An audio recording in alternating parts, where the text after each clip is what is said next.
Star प्रवाहावरील लोकप्रिय मालिकांपैकी एक मालिका म्हणजे शुभविवाह.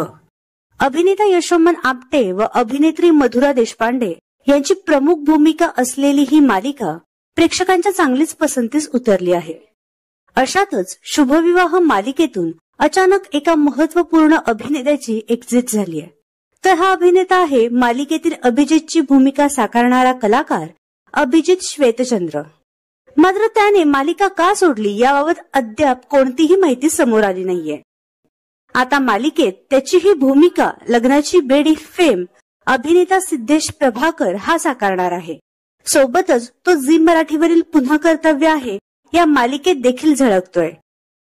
याआधीही त्याने विविध मालिकांमध्ये उत्तम भूमिका निभावल्या आहेत. तर तुम्ही शुभविवाह ही मालिका पाहता का हे आम्हाला कमेंट बॉक्समध्ये नक्की कळवा.